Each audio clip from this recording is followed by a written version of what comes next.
Hello students, इस video में हम लोग अलजेब्रा और लीनियर अलजेब्रा के कुछ क्वेश्चन सॉल्व करेंगे जो कि IIT JAM 2020 में पूछे गए हैं। तो ये क्वेश्चन है कि consider the vector space P 2020 space of all polynomials of degree less than or equal to 2020 and let W be subspace of V given by W equal to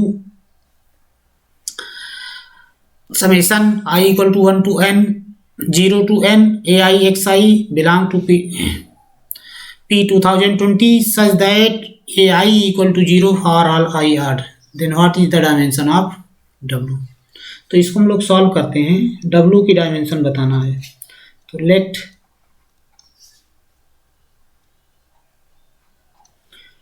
polynomial I equal to 0 to 2020 AIXI belong to W।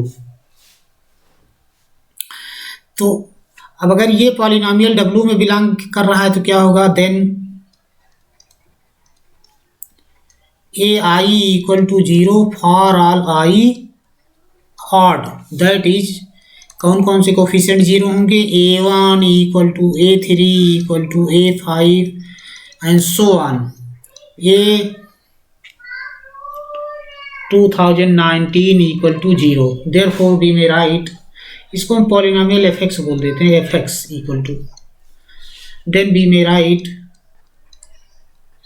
Then fx equal to क्या हो जाएगा, fx equal to बचेगा हमारा A1 0 हो गया तो plus A2 x square, A3 भी 0 है तो plus A4 x raise to 4 and so on, plus A 2020 x raise to 2020 ये आ गया। अब इसको हम लिख सकते हैं A0 into 1 plus A2 into x square plus A4 into x raise to 4 and so on, plus A 2020 into x raise to 2020। This shows that, अब यहाँ से हम क्या देख रहे हैं कि अगर कोई पॉलिनोमियल fx W में है तो W1 x square x4 x6 and so on x raise to 2020 इन वेक्टर्स का लीनियर कॉम्बिनेशन है। This shows that vector space W is generated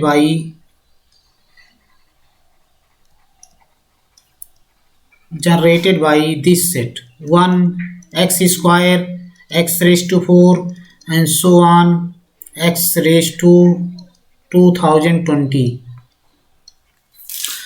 अब ये सेट हमारा लीनियरली इंडिपेंडेंट भी है। Clearly this set, clearly the set, बहुत easy है, चाहो तो चेक कर सकते हो। Clearly the set 1 x square x raise to 4 and so on x raise to 2020 is linearly independent. Linearly independent, तो जब ये सेट लीनियरली इंडिपेंडेंट है, वेक्टर स्पेस W को जनरेट कर रहा है, therefore this is a basis of, hence तो set 1 x square x raise to 4 and so on x raise to 2020 is a basis of W। तो जब ये basis है W की, तो W की डायमेंशन क्या होगी, number of element in this basis. Therefore dimension of W equal to कितना हो जाएगा, 1011। Number of element in this set is 1011। This is the answer.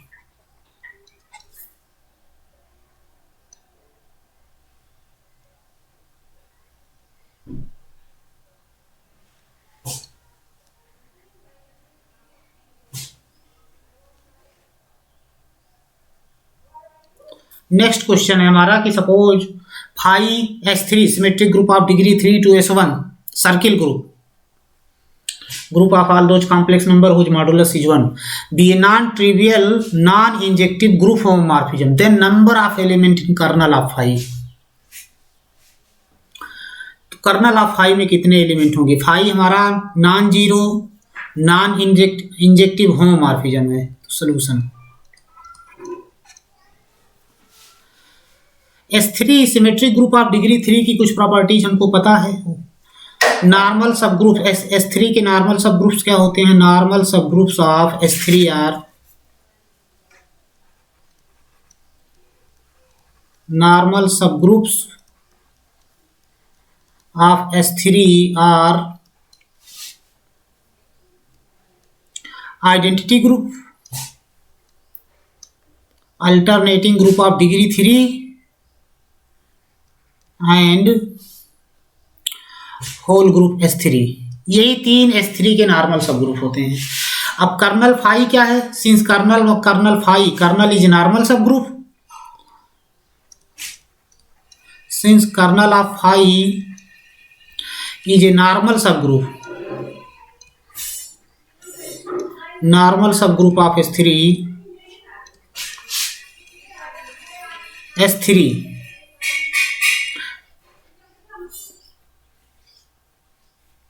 therefore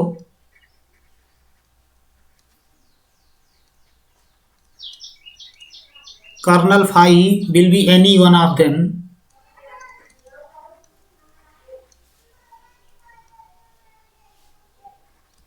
will be any one of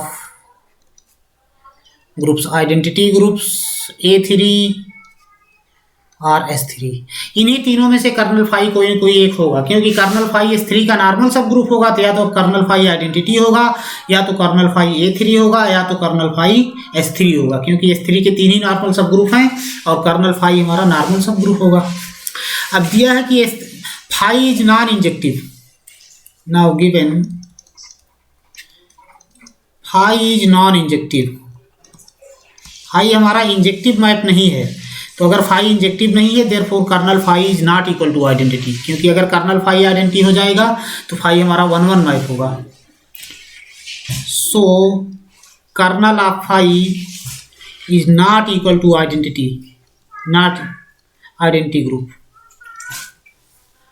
next given है phi is not non trivial. Phi is not zero homomorphism, phi is non trivial.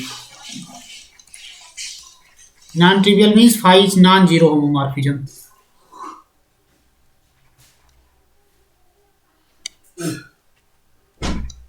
Non zero homomorphism, phi is non zero homomorphism.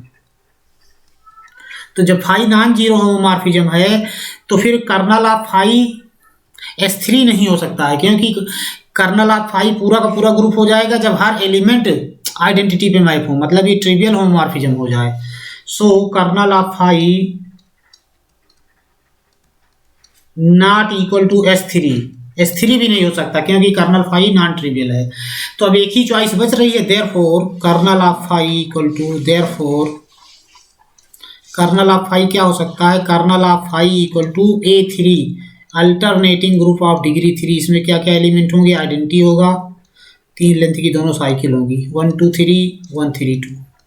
ये अब number of element in kernel phi पूछ रहा है, तो number of element in kernel of phi, number of elements in kernel of phi equal to 3। यही इसका answer है। NAT type questions हैं।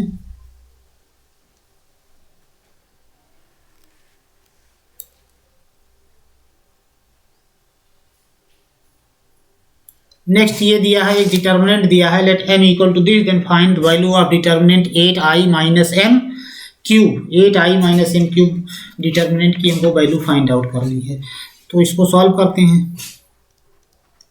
8i scalar matrices all diagonal entries are 8, तो 8i minus m क्या होगा? पहले हम कैलकुलेट करते हैं। 8i माइनस m ये क्या आएगा?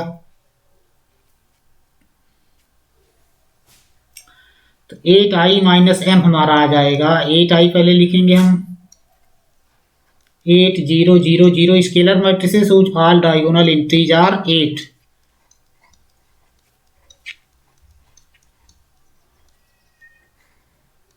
माइनस m हमारा क्या है? 9271 0721 00 11 6 and 00 -5 0 दिस ये आ गया। अब 8i माइनस हम इसको सब्ट्रैक्ट कर देंगे तो क्या आ जाएगा 8 - 9 ये हो जाएगा -1 0 - 2 -2 0 - 7 -7 0 - 1 -1 फिर 0 8 - 7 1 -2 -1 0 0 यहाँ पे आ जाएगा 8 - 11 -3 एंड 0 - 6 -6 और यहाँ पे आ जाएगा 0 0 0 -5 5 एंड 8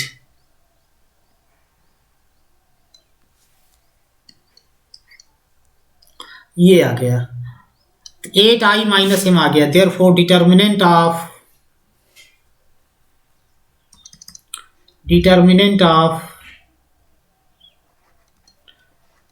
8i माइनस m ये क्या हो जाएगा this is determinant of -1 -2 -7 -1 0 1 -2 -1 0 0 -3 -6 0 0 5 8 this determinant। अब यहाँ पे देखो ये क्या है हमारा ब्लॉक मैट्रिक्स फॉर्म के जो 8i माइनस m है ये हमारा ब्लॉक मैट्रिक्स है ब्लॉक अपर ट्रायंगुलर मैट्रिक्स इस फॉर्म का मैट्रिक्स है A B 0 C। तो अगर ब्लॉक मैट्रिक्स फॉर्म का और ABCR स्क्वायर सब मैट्रिक्स ऑफ मैट्रिक्स M तो अगर इस फॉर्म का मैट्रिक्स है तो इसकी डिटर्मिनेंट क्या हो जाएगी this determinant is equal to determinant of A determinant of C minus determinant of B determinant of 0। तो फिर ये डिटर्मिनेंट क्या हो जाएगी this is equal to determinant of -1 -2 0 1 into determinant of -3 -6 5 8 minus determinant of 0 0 0 0 into determinant of -7 -1 -3 -2 -1 this और 0 की determinant 0 हो जाएगी तो सेकेंड टर्म 0 हो जाएगा। अब ये इक्वल टू कितना आएगा ये डिटर्मिनेंट हो जाएगी -1 और ये डिटर्मिनेंट हो गई -24 + 30 तो ये आया 6 ये आ गई डिटर्मिनेंट -6। तो हमको चाहिए क्या था हमको चाहिए था determinant of 8i minus m cube. तो 8i माइनस m क्यूब की अगर डिटर्मिनेंट चाहिए तो इसी डिटर्मिनेंट का क्यूब हो जाएगा cube determinant of A B equal होता है determinant of A into determinant of B ये हो जाएगा इसका क्यूब -6 क्यूब इक्वल टू -216 ये इसका आंसर है।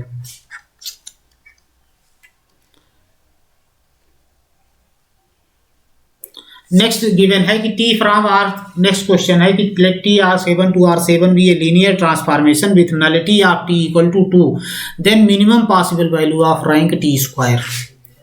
तो नाउ सॉल्यूशन इसका देखते हैं सॉल्यूशन। तो यहाँ पे क्या गिवन है nullity of T equal to T is linear transformation from R7 to R7 therefore by rank nullity theorem rank nullity या डायमेंशन थ्योरम इसी को बोलते हैं रैंक नलिटी थ्योरम क्या हो जाएगा rank of T plus nullity of T equal to dimension of R7। अब nullity of T given है 2 है तो यहाँ से क्या हो जाएगा this implies rank T +2 equal to 7 R7 की डायमेंशन 7। तो यहाँ से क्या आ गया this implies rank of T equal to 5, rank T आ गया हमारा 5। अब एक हम लोग रिजल्ट यूज करेंगे। Now we know that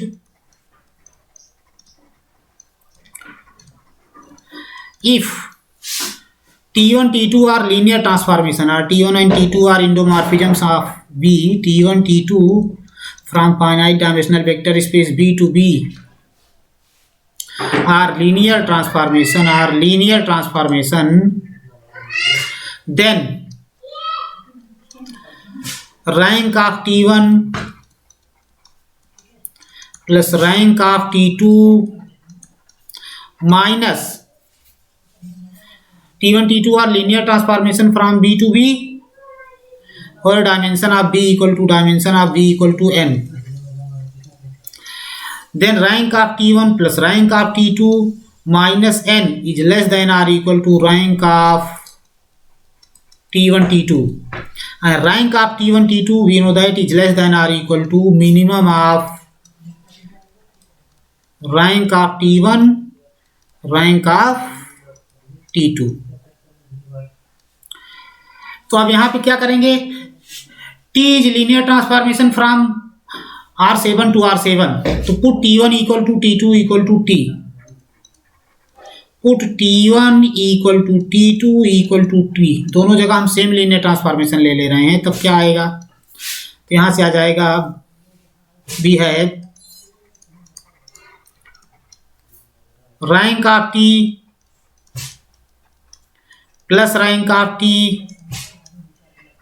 minus n, यहाँ पे डायमेंशन कितनी है 7 डायमेंशन, तो -7 is less than or equal to rank of T1 T2, दोनों के प्लेस पे हम T पुट करेंगे T, this is less than or equal to minimum of rank T। अब ये क्या गिवन है, रैंक ऑफ T गिवन है 5 plus 5 minus 7 is less than or equal to rank of T square, and this is less than or equal to minimum of rank T 5 means ये आ जाएगा 5 only. तो यहाँ से क्या आ गया 10 minus 7 3 is less than or equal to rank T square, and this is less than or equal to 5। तो rank T square की वैल्यू क्या होगी, greater or equal to 3 and less than or equal to 5, therefore minimum possible value rank T square की minimum value क्या हो सकती है, minimum possible value of rank T square equal to 3, maximum value होगी 5।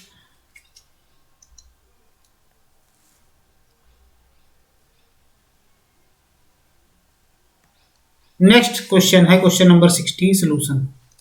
Suppose G is a group of order 57 which is not cyclic. G is not cyclic. If G contains unique subgroup of order H of order 19 and if G not belong to H, then order of G. So since H is unique subgroup, therefore H is normal. Since H is a unique subgroup of order 19, H is a unique, अगर किसी order का unique sub group है prime order का, तो वो हमेशा normal होगा, is unique sub group of order 19, so H is normal sub group of, so H is A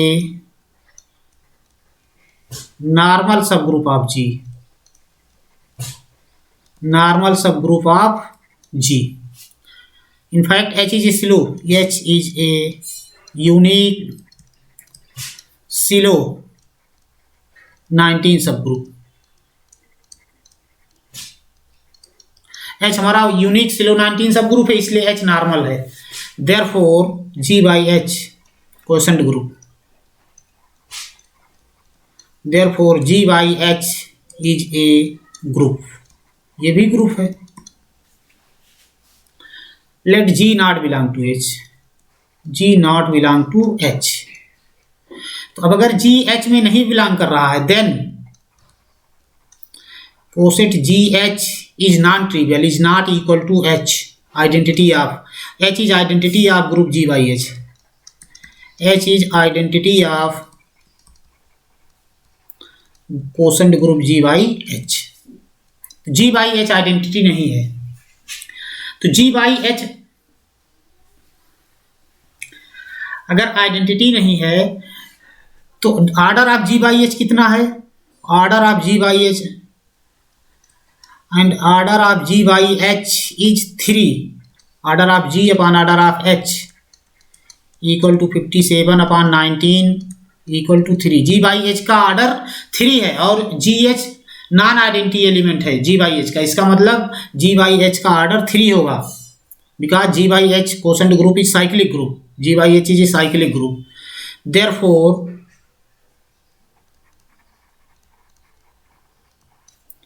order of GH is 3. That is GH cube equal to identity. Identity of quotient group G by H is H.